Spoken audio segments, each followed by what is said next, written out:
Assalamualaikum warahmatullahi. Siang Mas Gugun, Mas di mute Mas Gun. Masih di mute kah? Tes. Ya, sudah aman. Oke, terima kasih Kang Teddy Senada. Ngomong-ngomong Kang Teddy Senada ini, aku jadi penasaran. Belakangnya ada senada, apakah ada hubungan dengan musik nasyid ya Mas? Sepertinya begitu Mas. Ini harus kita validasi ke depannya. Baik, ini selanjutnya pembicara kita ini dari golongan sama seperti saya dan Mas Hamzah dan maunya jadi kalangan milenial. Jadi bagaimana para milenial melihat milenial talent ya, melihat masa depan ya untuk melakukan sebuah inovasi, co-creation. Nah, disinilah tempatnya. Jadi kita udah pernah lihat Mbak yang satu ini ya. Gimana menurut Mas Hamzah? Udah beberapa kali ketemu ya Mas Gun ya. Iya, luar biasa ya, masih muda tapi ekspertisnya di bidang talent emang nggak diragukan lagi gitu. Dan kita juga akan bahas tentang granularity of change ya. Jadi bagaimana perubahan atau change itu kita breakdown ke elemen-elemen yang paling kecil gitu, dan subtemanya adalah how the future talent see the world. Jadi bagaimana talent itu akan melihat dunia di masa depan maupun sekarang ya. Jadi bagaimana perubahan-perubahan di dunia ini bisa dimanfaatkan oleh future talent yang sedang dikembangkan nih. Oke, Mas Gugun, tanpa panjang lebar ya, kita undang yuk. Siapa sih mbaknya? Mbaknya belum kita sebut ya. Ini founder ya, founder dari sebuah startup ya, namanya Ambis. Mbak Rani Subiantoro. Ketemu lagi ya. Halo, selamat siang. Assalamualaikum. Waalaikumsalam. Sudah banyak yang kenal sama kita ya Mas Gun. Jadi mungkin Mbak Rani berpikiran ini moderator Telkom cuma ada Hamzah sama Gugun apa ya? Iya ya, aduh. Kan apa-apa itu harus ada ekspertis ya, termasuk moderasi. Oke. Belajar sama Mbak Rani kan. Komplement ya Mas Gun ya. Iya. Jadi buat teman-teman yang baru stay tune di sini, nanti ada siaran ulangnya bisa masuk ke web kita ya di bumnbergerak.id. Betul ya? Nanti di sana bisa ada lihat siaran ulangnya. Semua sesinya nyambung ya teman-teman, dari yang mulai sesi Pak Jemi, kemudian Pak siapa tadi Pak Stephen, kemudian Pak Indrawan Kertajaya ya. Himawan. Ya. Himawan, maaf Pak Himawan, sampai ke sesi yang kali ini Mbak Rani. Jadi itu akan ada koneksinya, jadi silakan diresapi dan dipahami supaya teman-teman bisa langsung take action nanti ke depannya. Oke? Ya. Silakan.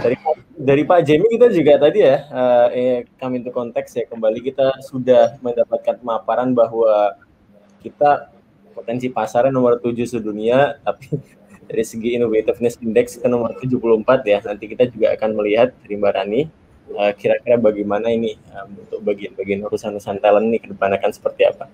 Monggo silahkan Mbak Rani, ada pemaparan materi. Oke, baik. Aku izin share screen. Ya, boleh? Silakan Mbak.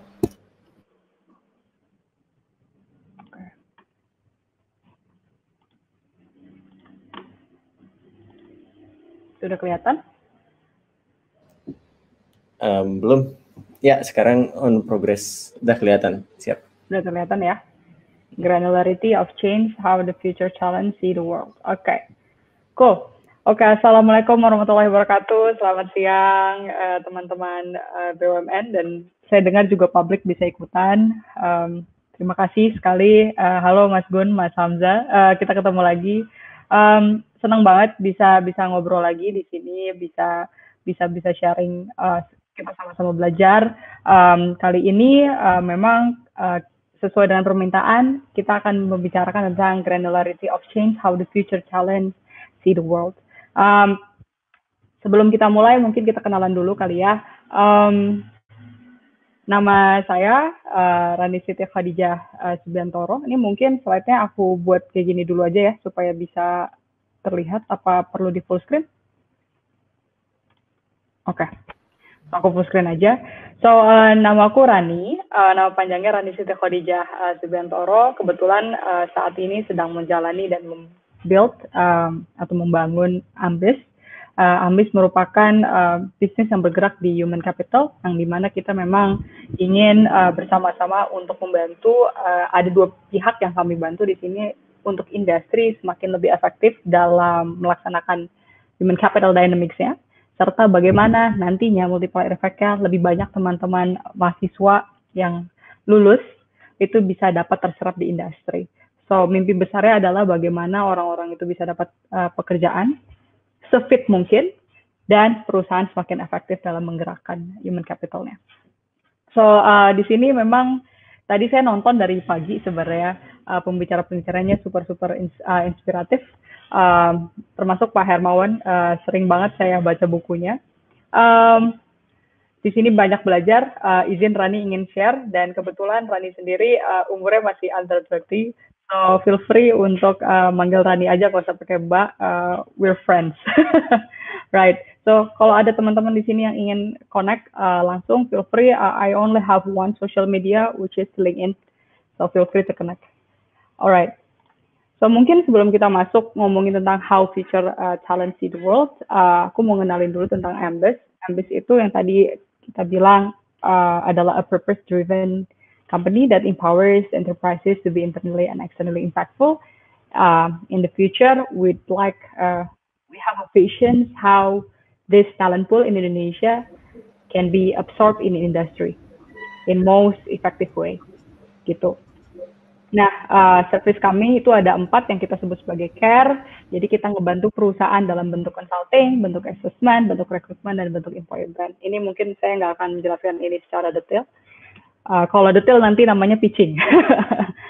Nah, sebenarnya kompetensi kami itu paling banyak ada di assessment. That's why di sini kita bisa membantu kandidat itu untuk mendapatkan pekerjaan without CV, without GPA. Karena kan biasanya kalau misalnya mau ngelamar itu pakai resume, ya di sini Ambis berusaha untuk bagaimana bisa lebih objektif dalam mensupply candidates. That's why we build our own assessment. Di sini assessment kita agile selama 2 tahun 8 bulan kita berdiri. Assessment ini sudah digunakan untuk external recruitment, internal recruitment, baik organization development maupun internal talent development di dalam. Nah, by far, this assessment is one of the earliest player di Indonesia yang memang kita fokus bagaimana assessment ini bisa digunakan seobjektif mungkin untuk membantu talent yang ada di dalam maupun dari luar untuk bisa berkontribusi di satu perusahaan. Nah, this is a bit of detail of our assessment. Kita sudah banyak hal yang bisa kita godok di dalam assessment itu sendiri. Dan dari assessment ini kita sudah bisa membantu teman-teman untuk mendapatkan pekerjaan dengan 2 bahasa, pakai bahasa Inggris maupun pakai bahasa Indonesia assessment-nya. Alright, so ini adalah faktor-faktor yang kami assess dan of course nanti akan menyambung dengan apa yang future talents itu lihat dan butuhkan untuk bisa beradaptasi dengan keadaan sekarang. Karena memang faktor-faktor yang kami nilai sekarang, yang available di dalam platform kami, memang adalah faktor-faktor yang memang dibutuhkan untuk young talent beradaptasi di dalam industri saat ini, yang penuh dengan uncertainty, penuh dengan pergerakan, penuh dengan dinamika. Oke, tadi kompetensinya ada di assessment, nah terus ngebantu kandidatnya dalam ranah apa nih? Nah, Ambis ini membantu kandidat dari tahun 2018 untuk membantu kandidat-kandidat Indonesia, baik yang lulusan diploma sampai S2, untuk mendapatkan quality internship or apprenticeship, management training sampai entry level. Kenapa kami fokus di dalam ranah ini adalah karena kami memiliki mimpi bagaimana mahasiswa-mahasiswa ini memiliki jembatan yang lebih praktikal, supaya mereka bisa langsung terjun ke dalam industri setelah mereka lulus. Nah, cara paling gampang dalam membuat mahasiswa-mahasiswa di Indonesia untuk bisa berkontribusi di dalam industri sambil belajar adalah melalui program magang. Nah, saat ini kita kalau misalnya lihat di dalam market gitu ya, di market bahwa program magang itu masih banyak biasnya, masih banyak subjektivitas, dan belum terbuat kurikulum yang memang benar-benar bisa mengenrich 2 hal, yaitu si kandidat maupun si company-nya. Dan again, ketika kita ngomongin magang, itu banyak sekali hal-hal yang diperlukan oleh seorang kandidat gitu, misalnya network-nya, atau let's say IPK-nya, atau alma mater-nya. That's why we try to collaborate with companies to build, quality apprenticeships that help these candidates foster in the company, and therefore they would get the full-time jobs after the internship program. Dan of course, quality internship yang kami buat di sini bersama dengan perusahaan rekanan kami adalah internship yang berbayar, internship yang memang memberikan allowance kepada kandidat, karena we believe ketika orang itu bekerja juga perlu harus ada sesuatu hal yang dia dapat pulang gitu. Nah, by far kita sudah membantu sekitar 300 teman-teman yang untuk mendapatkan pekerjaan, tapi secara keseluruhan dari segi assessment, training, dan segala macam sampai entry level, kita sudah membantu 30.000 kandidat seluruh Indonesia untuk mendapatkan most fit opportunities dalam platform kami yang bekerja sama dengan partnering companies. Nah, ini adalah tipikal daripada proses ketika young talents itu daftar dalam platform kami untuk mendapatkan satu pekerjaan atau most fit opportunities. Itu bisa jadi training, bisa jadi hanya self-assessment, bisa dari lomba-lomba, atau bisa jadi program apprenticeship maupun MT. Itu diawali dengan melakukan assessment, lalu nanti mereka akan diundang sehingga kita bisa supply kandidat itu ke perusahaan yang paling tepat. Di dalam platform kami tidak membuat satu ranah di mana kandidat ini bisa memilih mau masuk perusahaan mana. Kita membuat se-fair mungkin dengan cara apa? Kandidat ini lakukan assessment. Dari situ kita kelihatan kapasitas, motivasi, segala macamnya. Dan interest-nya dia mau apa, job preference-nya apa, function yang dia ingin apa. Baru dari situ kita lihat apakah dia fit di dalam opportunity yang hiring partners kami miliki di dalam platform kami.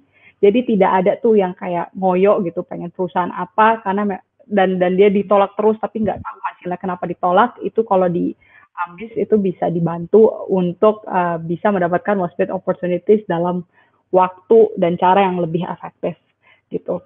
Nah, ini juga bagus buat perusahaan sebenarnya, karena banyak perusahaan di luar sana yang tidak banyak melakukan employer branding atau tidak terlalu dikenal oleh mahasiswa, tapi sebenarnya perusahaan itu adalah perusahaan bagus gitu ya, perusahaan yang sangat baik, tapi belum terlalu terkenal. That's why di sini kita membantu perusahaan untuk mendapatkan talent yang terbaik juga dengan cara yang lebih objektif.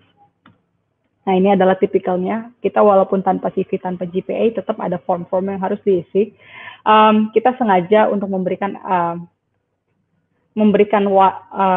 wadah untuk teman-teman di luar sana itu mendapatkan memilih function apa yang mereka inginkan, karena memang 40% daripada kandidat yang masuk ke dalam platform kami mengakui bahwa mereka salah jurusan kuliah. Jadi bisa aja kan sebenarnya kandidat yang bukan dari jurusan tersebut bisa bekerja di salah satu function yang related terhadap jurusan tersebut gitu. Nah, ini adalah beberapa gambaran daripada assessment kami. Udah bisa di-share? Oke. Kita masih dengan sedang proses ya. Loading kan nih. Sampai di slide online kompetensi assessment. Ya, siap. Oke, thank you so much presentasinya. Ya, silakan dilanjut, Mbak. Oke, lanjut ya. Makasih Mas Gun dan Mas Hamzah atas bantuannya. Ya, jadi memang bedanya dari Ambis adalah pada saat ini assessment kami ini memang sangat bahasanya adalah equipped with business case sebenarnya, business case basis gitu. Kenapa? Karena kita ingin make sure bahwa ukuran yang kita taruh untuk kandidat masuk ke dalam pekerjaan itu akan sesuai dengan apa yang dibutuhkan industri gitu. Jadi bukan hanya apa yang kita nilai terhadap diri kita sendiri tentang beberapa kompetensi, let's say makanya kita tuh sedikit sekali soal-soal seperti kayak sangat setuju, sangat tidak setuju, atau Likert gitu ya. Kita lebih banyak soal situational judgment task yang dimana itu kita ukur approach-nya kandidat itu ketika mendapatkan satu challenge di dalam satu perusahaan. So memang bedanya dari Ambis dari segi assessment-nya saja kita sudah sangat business case sekali gitu. Nah, next mungkin.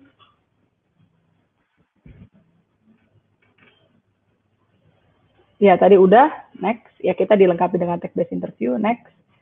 Kita juga ada platform untuk LGD. Nah, baru dari sini, kalau misalnya dilihat bedanya Hunter atau teman-teman yang lain yang bekerja di dalam industri yang sama dengan Ambis. Bedanya apa dengan Ambis? Memang kami ini sangat fokus terhadap teknologi dan assessment kami, dan kami juga sangat fokus terhadap community engagement yang kami bangun dengan kandidat-kandidat di seluruh Indonesia, warga negara Indonesia yang memang mereka itu adalah lulusan dari diploma sampai S2. Nah, itu adalah pembedanya. Dari segi teknologi dan assessment pun kami sangat rely sama teknologi yang kami buat, dan kami terus melakukan iterasi dari apapun yang kami lakukan di dalam assessment, sehingga kandidat yang kami berikan sudah teruji melalui assessment kami. Itu sih, jadi perbedaannya di situ. Dan community engagement yang kami sudah bangun itu juga sangat kuat. Gitu. Jadi memang di Ambis itu kami tidak melakukan marketing atau segala macam, tapi kami melakukan hubungan real dengan BEM, dengan HIMA, dengan komunitas-komunitas di dalam kampus itu sendiri. Gitu. Next.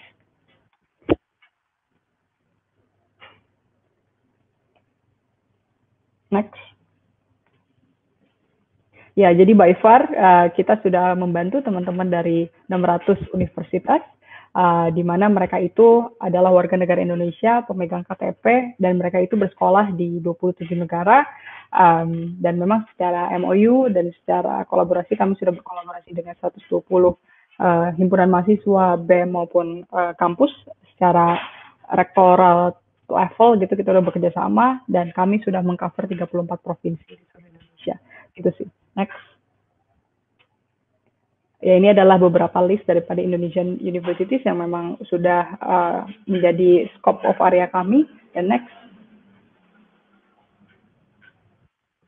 Ini adalah beberapa list daripada kandidat kami, mereka sekolah di mana kalau di luar negerinya. Kita banyak dapat kandidat dari China, dari UK, dari Australia, dari Malaysia juga, lulusan sana gitu. Jadi tidak brain-drain lah, jadi anak-anak Indonesia yang sekolah di luar negeri tahu ketika pulang kampung ingin kontribusi di perusahaan mana gitu.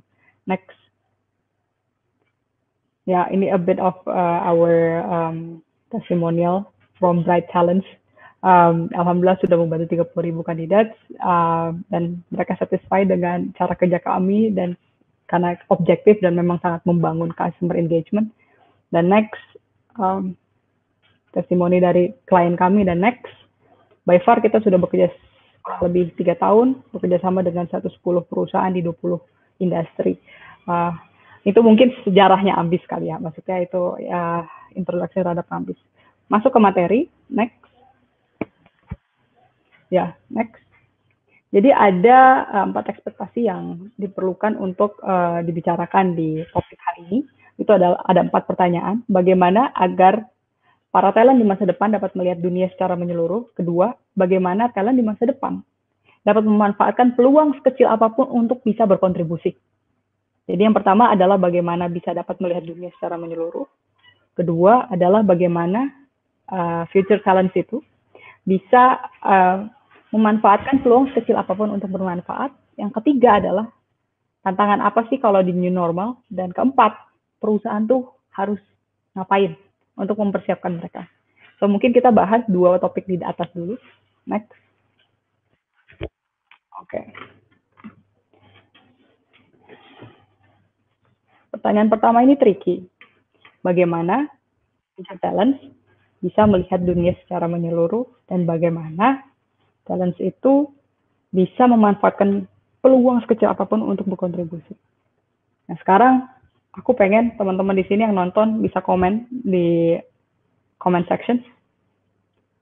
Kira-kira kalau ingat hutan itu apa sih yang ada di dalam pikiran? Hutan ada air terjunnya, itu biasanya apa yang ada di pikiran teman-teman?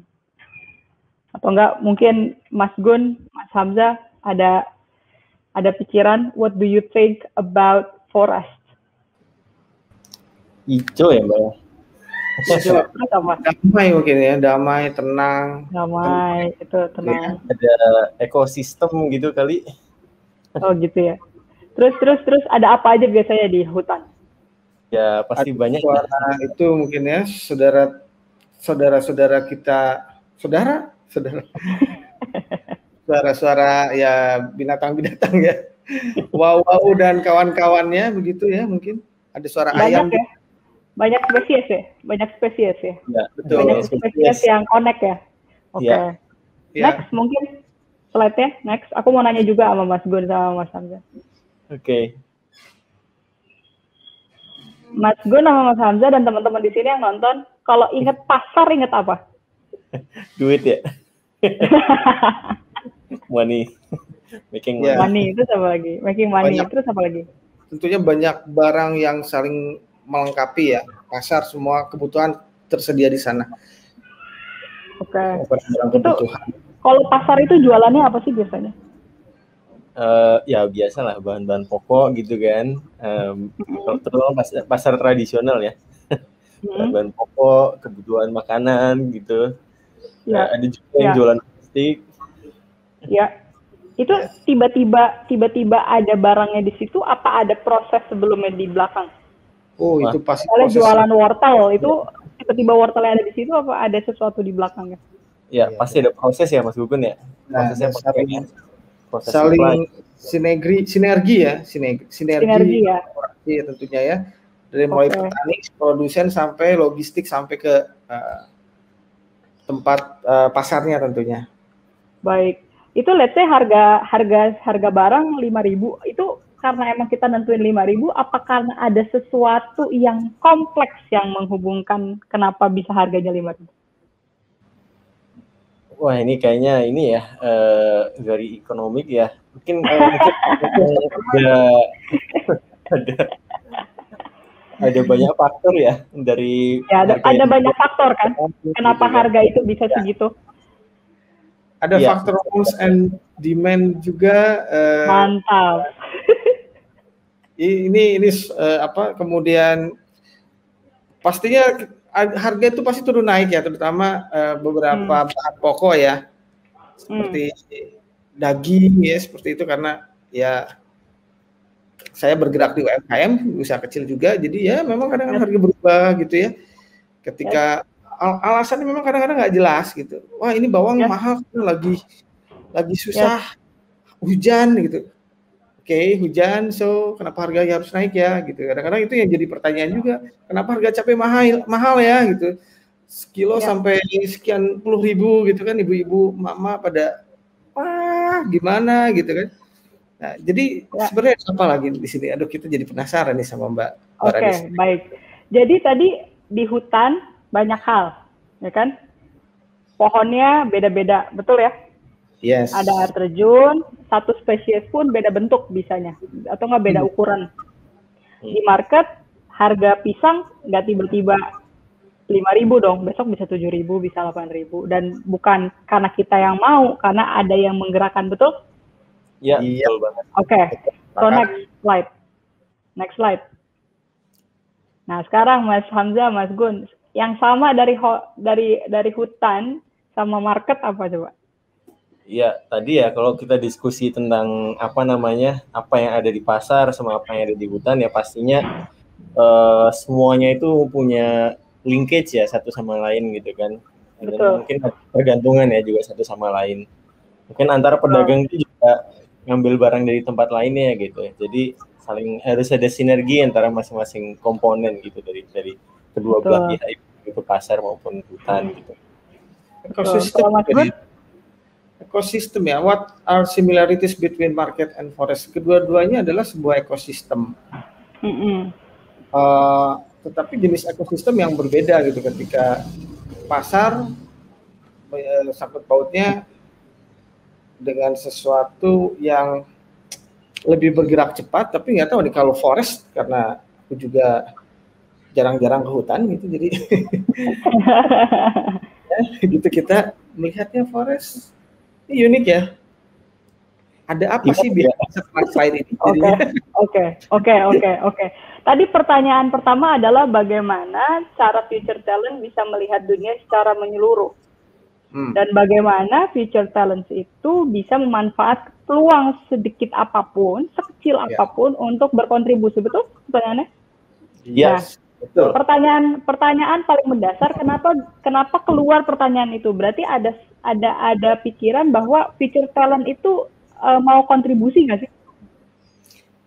Berarti kan pertanyaannya Berarti kan pertanyaannya adalah bagaimana kita bisa berkontribusi dan nggak takut untuk berkontribusi walaupun itu sekecil apapun. Ya. So here's the logic. Forest atau hutan itu nggak tiba-tiba gede. Kalau Mas lihat akarnya itu saling terkoneksi. Satu spesies bisa berhubungan dengan spesies lain. Begitu pula dengan market. Nggak tiba-tiba orang jualan beras, terus di kanannya ada yang jualan kecap, itu nggak nyambung. Nggak, itu semuanya nyambung. Dan orang yang jualan di situ beras, itu pasti ada kompleks sistemnya di belakang kenapa beras itu nyampai dan kenapa beras itu harganya segitu. So that, apapun yang kita lakukan sekarang, kita harus berpikir kita itu ada di dalam satu ekosistem. Kalau sekarang saya ngomongin lagi ada di Ambis, berarti saya sedang ada di ekosistem human capital. Dan saya ada di ekosistem ngomongin talent ya, ngomongin industri, ngomongin sumber daya gitu. Nah, Mas Gun dan Mas Hamzah ada di ekosistem perusahaan. Dan perusahaan itu ada di ekosistem ekonomi. So, sebenarnya kita itu memiliki tugas masing-masing. Kita memiliki tugas masing-masing, tinggal gimana caranya kita bisa melihat kita itu sekarang ada di ekosistem apa. Iya, kayaknya mulai dapat. Dan apapun yang kita lakukan itu ada ripple effect.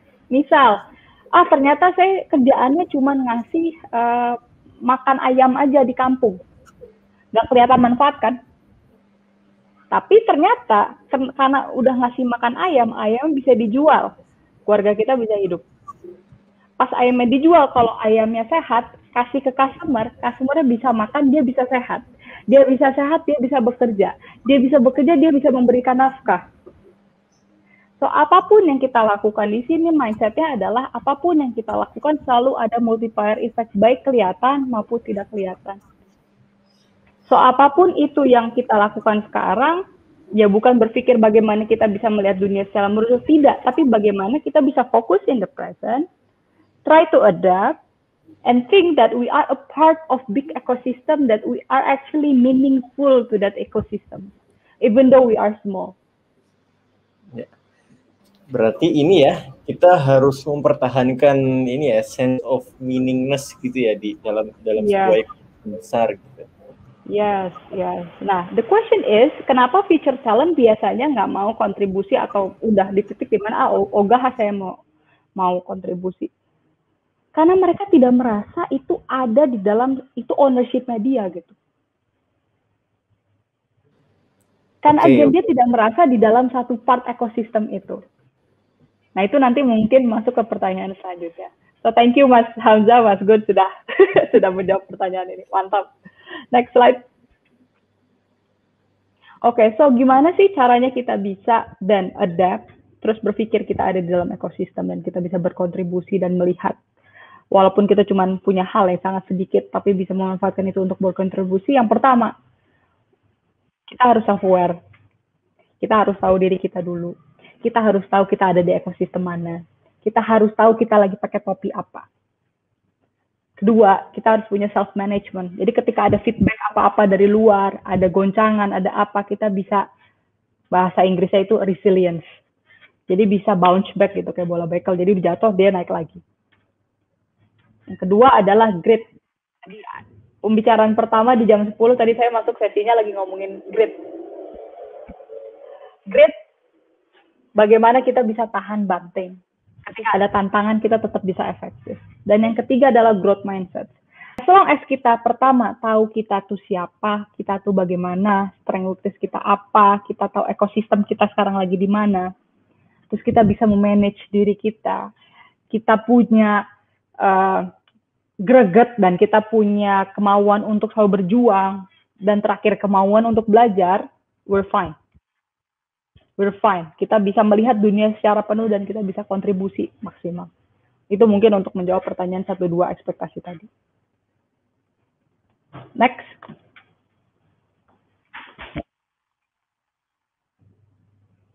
Oke, sekarang ekspektasi ketiga untuk topik hari ini. Tantangan apa saja yang akan dihadapi oleh para talent di masa depan setelah adanya kondisi new normal? Tantangannya apa? Bagus, jadi next. Nggak apa-apa, it's okay. Next. Tantangannya apa? Ini tantangan yang common yang sekarang terjadi. Itu ada WFH fatigue, work from home fatigue, jadi udah capek gitu work from home. Ada masalah di communication di perusahaannya. Ada masalah di learning agility, karena memang semuanya online. Tadi ada pertanyaan dari Mas Gun bahwa apa sih tantangannya? Ya, karena kita harus adaptif dan agile, jadi diperlukan sekali yang namanya learning agility. Dan untuk perusahaan-perusahaan, karyawannya tidak kemana-mana sih, retain, tapi nggak perform. Itu masalah yang sekarang dihadapi oleh baik future talent maupun company pada saat ini. Next. Nah, terus gimana cara menghadapinya? Sorry, next. Ya, cara menghadapinya gimana? Itu semua harus adaptasi dari secara holistik ya.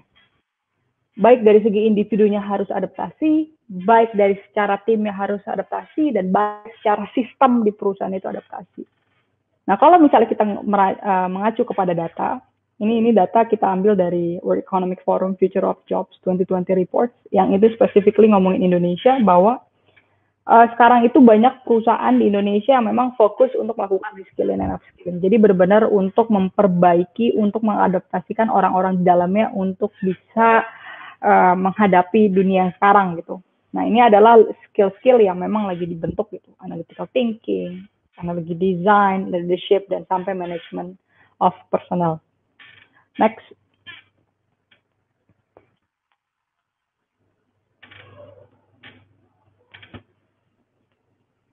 Ya, next.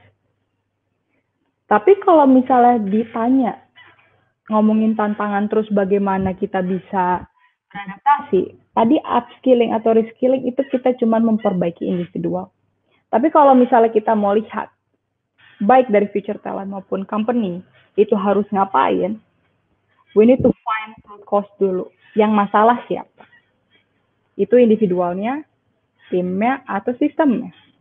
And then the second thing, we need to find what is the motivation behind every single individuals within the company.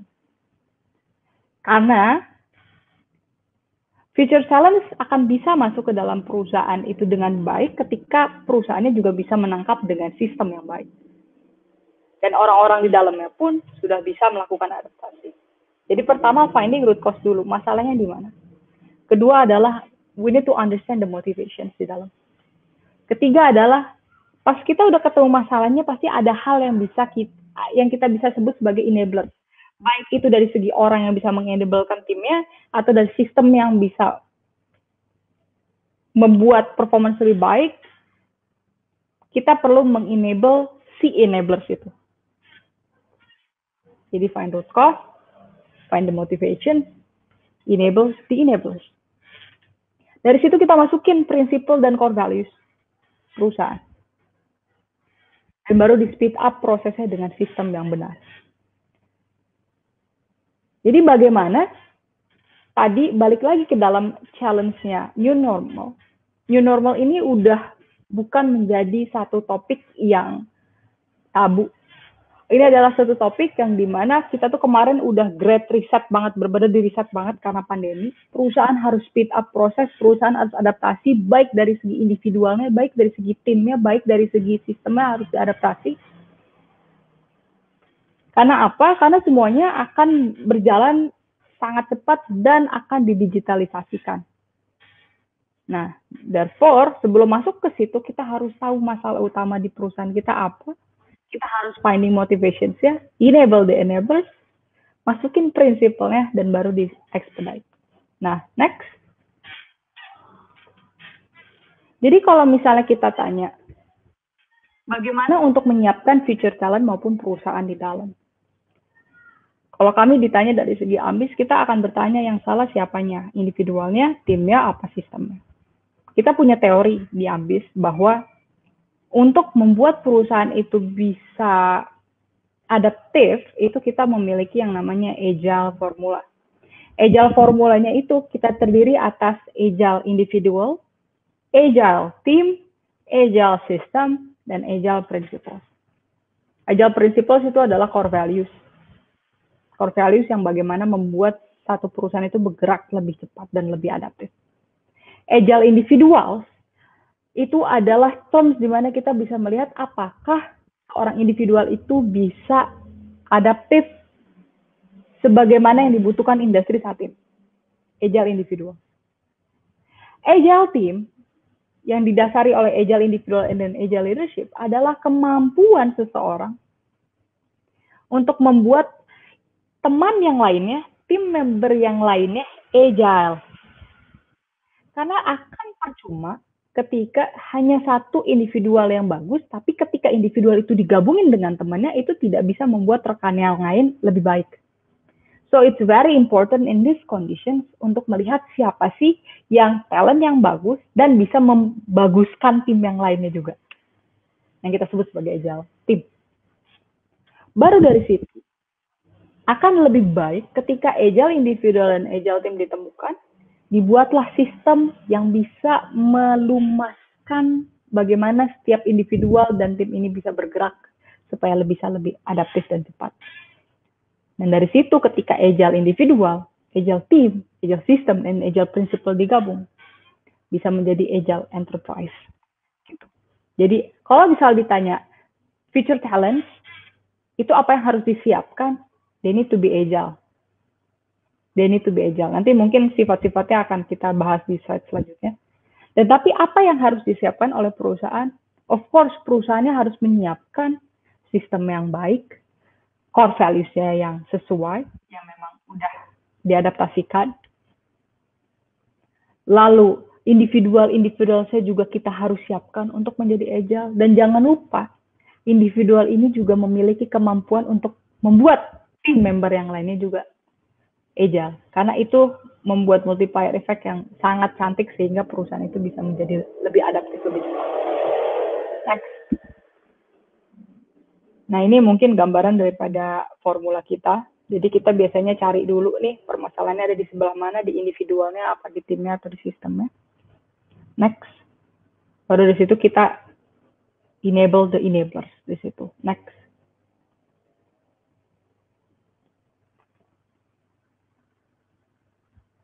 Next. Alright. Nah, tadi formula pertama adalah harus ngapain? Finding root cause. Kenapa tadi yang dibilang di depan, yang diperlukan adalah self-awareness, self-management di depan. Jadi permasalahan utamanya adalah orang itu ingin bisa beradaptasi, bisa menyiapkan diri itu kita sebut sebagai skill dia untuk berubah, atau kita sebut di sini sebagai embrace change. Nah, embrace change ini kita bagi jadi 4. Orang itu udah aware untuk berubah apa belum? Orang itu udah willing untuk berubah apa belum? Orang itu sudah memiliki urgency level yang sufficient belum untuk berubah? Dan orang itu sudah bisa mendemonstrasikan perubahan apa belum? Percuma bikin satu program upskill atau apa segala macam jika di dalam orang itu belum ingin berubah. Atau belum memiliki tingkat urgensi atau kemampuan untuk mendemonstrasi berubah. Tapi kemampuan change itu dapat dari mana sih? Kalau kita lihat dari korelasi yang kita assess di dalam AMBIS adalah orang itu akan berubah ketika yang pertama dia memiliki self-awareness terlebih dahulu. Dia tahu dirinya itu bagian dari satu ekosistem. Dia tahu strength weakness-nya, dia tahu kemampuan dirinya. Ditambah lagi dia memiliki self-management yang bagus. Karena ketika orang tersebut memiliki self-awareness dan self-management yang cukup, dia akan memiliki perseverance yang kita sebut kalau di AMBIS itu grit. Tahan banting. Dan ketika dia punya grit ditambah dengan customer mindset, pikirannya bagaimana untuk bisa memuaskan pelanggan terus, berpikir yang memberikan yang terbaik untuk customer, dia akan mau untuk berubah. Jadi kalau ditanya future talent harus nyiapin apa? Harus nyiapin self-awareness, harus nyiapin self-management-nya, dan harus bisa berpikir bagaimana customer itu ingin ditambah value apa ke depannya. Makanya kita harus tahu kita itu mau ditempatkan di sebelah mana, dan ketika kita ditempatkan di sebelah situ, customer kita siapa. Baru dari situ kita bisa memiliki change. Change mindset ini, multiplier-nya kemana? Efeknya kemana? Ketika kita memiliki change, ternyata untuk dari segi perusahaan, orang yang memiliki kemampuan untuk embrace change, dia akan berpikir bahwa perusahaan itu dia akan melihat atau akan membantu perusahaannya itu untuk memiliki purpose yang lebih clear. Dia akan memiliki alignment terhadap purpose perusahaan. Dia akan bangga join perusahaan itu dan dia akan merasa puas bekerja di perusahaan itu. So untuk membuat orang itu berubah, orang itu harus punya self-awareness, self-management, atau emotional intelligence. Baru dari situ dia punya grit, ditambah dengan customer mindset. Dan ketika dia udah pengen berubah, itu kesana-sananya bagus. Mau bukti lagi? Next slide. Next. Tadi saya udah bilang bahwa ada individual agility, ada team agility, dan ada system agility. Individual agility itu kemampuan dia untuk menjadi agile. Team agility membuat rekannya untuk agile. Nah, rekannya untuk agile ini ada beberapa jenis kompetensi yang kita ukur, termasuk purpose, value internalization, atau OKR internalization. Artinya apa? Kemampuan untuk membantu rekan-rekannya menginternalisasi tujuan perusahaan. Dan ketika orang itu memiliki embrace change, dia akan memiliki chance lebih tinggi untuk membantu rekan-rekannya mengerti tujuan perusahaan. Dan ketika rekan-rekannya itu mengerti tujuan perusahaan, timnya itu akan lebih align dan akan enjoy to work dan lebih akan efektif ketika bekerja. So ini kalau dilihat dari nilai korelasi, bagaimana future talent bisa menyiapkan diri, pertama kita sebagai perusahaan harus bisa membantu talent-talent di dalam kita untuk bisa mengerti dirinya sendiri. Dia itu ada di ekosistem apa, dia itu perannya apa. Dan kita harus bisa membantu mereka untuk memiliki self-management lebih baik dan melatih grit-nya atau perseverance. Dan jangan lupa untuk kita bisa membuat sebagaimana sistem itu bisa memudahkan supaya kandidat itu atau talent itu bisa memiliki customer mindset yang lebih tinggi. Dan untuk kita sebagai future talent, kita harus ngapain? Sama, harus punya self-awareness, harus punya self-management, harus bisa ingin melatih perseverance kita atau grit dengan cara kita ingin belajar terus. Dan jangan lupa untuk melatih diri kita memiliki customer mindset. Customer yang dimana di industri itu kita bekerja. So next. Ini a bit of motivation. Tadi udah understanding root cause. Udah paham sampai situ. Kita harus siapin self-management, self-awareness, grit, customer mindset sehingga kita mau berubah. Tapi kalau ditanya, future talent itu sebenarnya motivasinya apa sih gitu? Motivasinya dia ada 5 sebenarnya kalau based on risetnya Ambis. Ada yang ingin menyelesaikan masalah besar atau world affairs.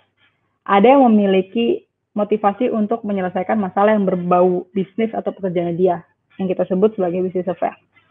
Ada yang ingin menyelesaikan masalah sosial, ada yang ingin menyelesaikan masalah personal affairs, maksudnya self-development. Ada yang ingin menyelesaikan masalah marginal, maksudnya marginal adalah masalah ketimpangan di dalam society-nya dia. Nah, motivasi-motivasi ini kalau kita beredelin lebih bawah lagi, deep lagi, itu ternyata memiliki perbedaan dari segi kapasitas orang tersebut. Jadi itu penting banget untuk perusahaan mengerti motivasi masing-masing karyawan atau future talent dia, supaya kita bisa tahu kapasitas apa yang harus kita tinggikan berdasarkan motivasi itu. Next. Nah, ketika udah ngerti root cause dan udah ngerti motivasi, barulah di situ kita perlu buat sistem di mana supaya tidak hanya retain, tapi perform. Nah, tapi ini sebagai dasar data bahwa future talent di Indonesia yang kami assess, yang ada di platform kami, memang bilang critical period untuk stay di perusahaan itu sekitar 1-2 tahun. Jadi memang mereka butuh dinamika yang terus-terusan. Kalau nggak mereka keluar, kalaupun mereka tetap stay, itu most likely kalau tidak diberikan satu hal yang bisa memberikan mereka insentif dalam belajar terus, itu akan turun performance-nya. Nah itu harus hati-hati gitu. Next. Nah ini adalah a bit data, personal values dan work-related values yang future talents pengen. Again, number 1, communication, adaptability, and responsibility. Jadi itu mungkin yang bisa disiapkan oleh perusahaan dalam mewadahi si talent-talent ini untuk lebih perform. Next. So this is my last message, bahwa kalau misalnya kita ngomongin future talents, first we need to understand ourselves, dan untuk perusahaan, jangan lupa panggungkan yang harus dipanggungkan. Dan next, dan jangan lupa untuk selalu cerdaskan yang harus dicerdaskan berdasarkan motivasinya, berdasarkan kapasitasnya. Karena ketika kita sudah memanggungkan orang dengan cara yang tepat, dan kita sudah mencerdaskan orang dengan cara yang tepat, dan memberikan satu treatment yang pas secara root cause dan motivasinya, future talents maupun perusahaannya itu akan lebih cepat untuk beradaptasi. So thank you so much.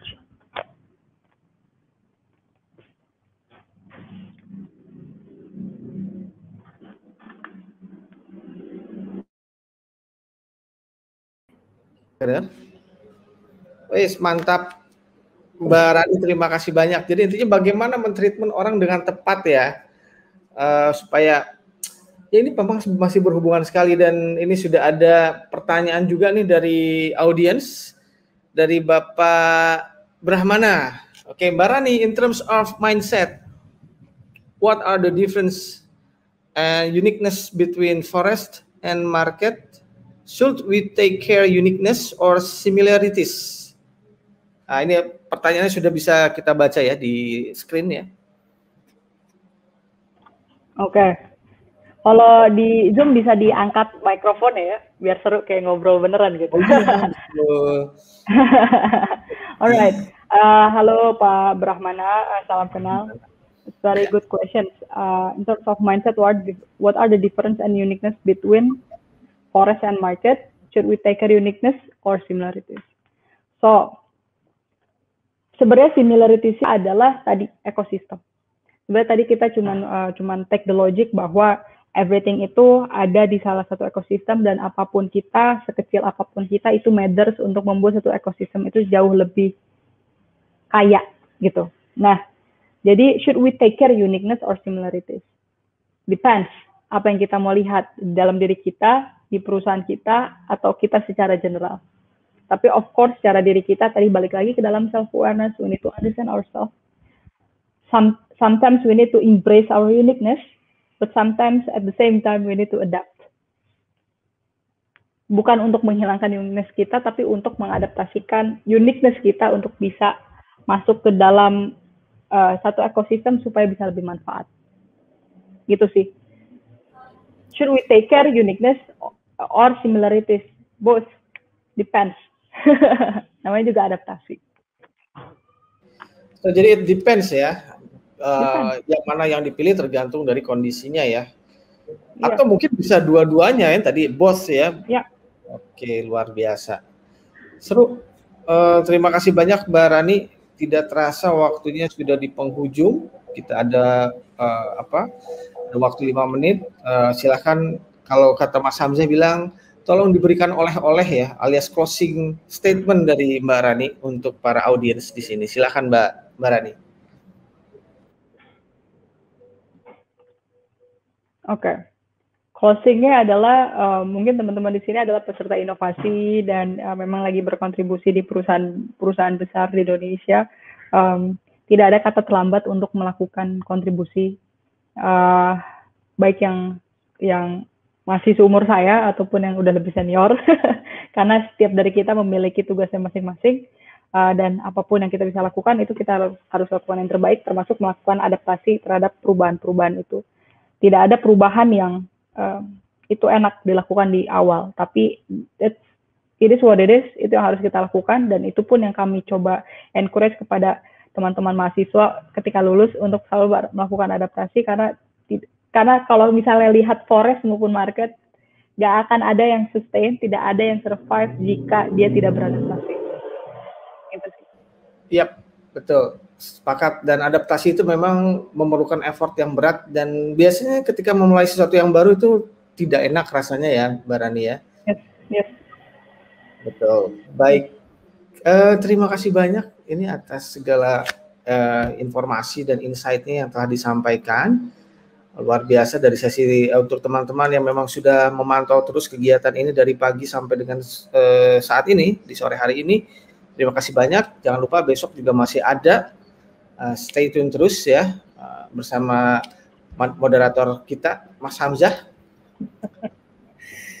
Ya, oke. Terima kasih Mbak Rani dan rekan-rekan sekalian. Untuk sesi ini kita cukupkan sekian.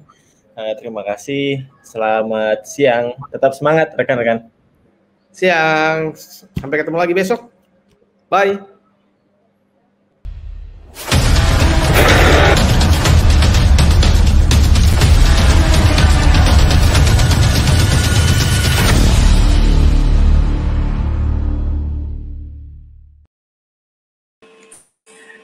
Ya, demikian rekan-rekan.